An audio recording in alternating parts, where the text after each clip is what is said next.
جرب اللمبة ونشوف هتشتغل معانا ولا مش هتشتغل. جبنا سلك الكهرباء اهوتي وهنجرب.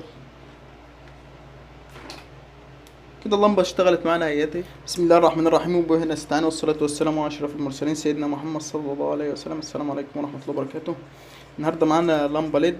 اللمبة دهيتي محروقة، فهنوريك ازاي تصلح اللمبة الليد دهيتي. لو فصلت هتعرف تصلحها ان شاء الله.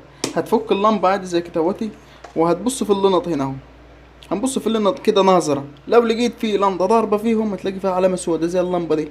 مفيش لمبة ضاربة، هتجيب حتة يعني ملقاط اللي هو الحديد ده، او حتة سلكاية، وتعدي تخليه يشبك فيها.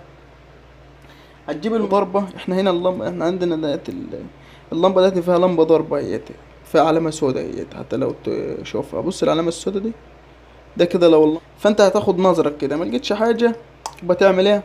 تجيب حتة ملقاط. هو اساسا الكهرباء دي مفيش كهرباء يعني، ده حاجات 3 فولت 4 فولت، مش كبيرة يعني. وهتعمل ايه؟ هتلمس كده الطرفين دول مع بعضيهم. بص كده، كل طرفين هتلمسهم مع بعضيهم كده، كده لحد ما ايه، اللمبة اول المكان اللي هتنور فيه اللمبة كلها كده يبقى اللمبة دي اللي بايظة، اللي هي فيها المكان اللي هو المكان اللي انت ايدك عليه. هتحوشه وهتعود مكانه. يعني ما تجيب حتة سلكاية كده وتحطها هنا بحتة بلاستر تثبتها، دي ممكن تشتغل معاك. لو انت ريل عندك مكوة مثلا، مكوة لحام، هوريك هتعمل ايه لو عندك مكوة. هنجيب اللمبة كده اهوتي. احنا عندنا اللمبة ديت اللي ضربة اهي، فيها علامة سودا اهيت لو تلاحظ. هنحوش اللمبة دي كده، هتقشرها كده بأي حاجة كده. كده حشنا اللمبة خالص اهو. وهنيجي جايبين مساعد لحام، وهنديها حتة فلكسينة.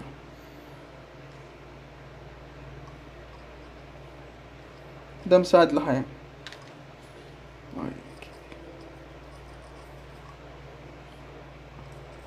لما احاول اجرب اهوت عشان خاطر الناس تشوف شوفوا. كده هنجيب لحام قصدير، نجيب حتة لحام قصدير،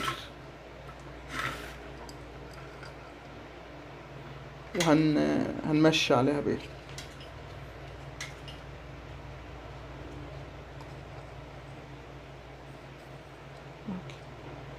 هتحاول تلمس الطرفين ببعضيهم زي كده، زي كده لو باينة في الكاميرا. انا هتمشي، خلي القصدير يلمس الطرف ده مع الطرف ده.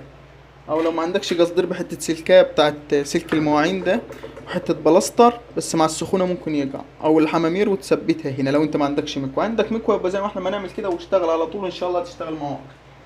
هنجرب اللمبة ونشوف هتشتغل معانا ولا مش هتشتغل. جبنا سلك الكهرباء اهوتي وهنجرب.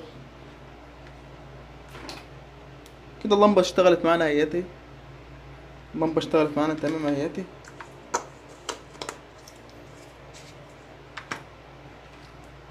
اهوتي. اللمبة اشتغلت معانا اهوتي. رب يكون عجبكم الفيديو.